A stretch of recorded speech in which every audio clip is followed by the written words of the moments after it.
The USB illuminator starts off pretty simple. Grab a couple blank discs that you don't need anymore, or use your favorite CD or DVD. I grabbed my favorite DVD, but it was too hot for this video. So once you have the discs that you want to use, go ahead and grab a hot glue gun or a bonding agent and form a lampshade-like structure. This is going to be our reflection panel.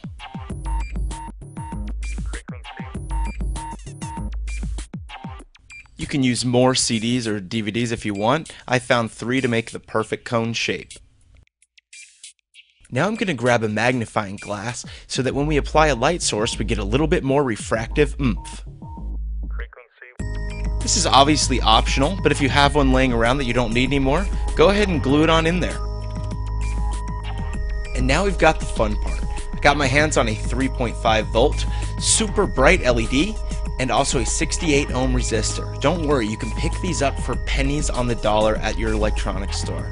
Why a resistor? Well, they maintain a steady current in electronic devices by limiting it to a known safe value.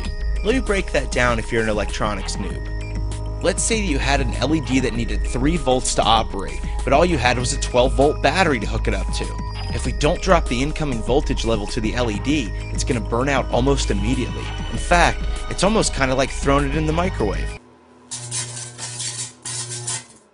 So by using a resistor, we can take the incoming power and get it down to a safe level.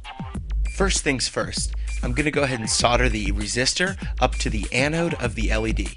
Now in most cases, the anode is the longer wire sticking out of the LED. And finally, the USB cable. If you have any broken devices that have a USB cable, go ahead and grab it, cut it up, and get these 2 wires to pop out. There's always going to be 4 inside, but you don't need the middle 2 as they're only for data. We're going to hook up our negative wire, or the black one in this case, directly to the resistor as well. And then finally, the positive end simply to the other part of the LED. So our wiring's done. It's time to put this all together and see what kind of a light we can produce here. I decided to use a bottle as a base as it was sturdy and it will hold my reflecting shade at the top quite well. Put a little hot glue on there and just snapped it right in.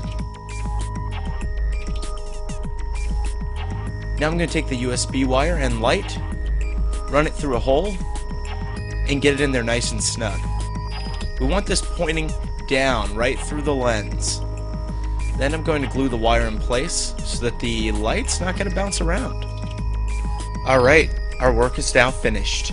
This is the completed project. You know, it's nothing to write home about, but I think it'll really work in a pinch. Let's take a look and see how much light we can really pull out of it. I'll go ahead and plug the USB cable into a sleep-moded laptop, and boom.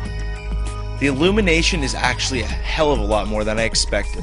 You can now use this thing to find DVDs laying around your room late at night, specifically my favorite. Or maybe you just need to get a better look at your keyboard.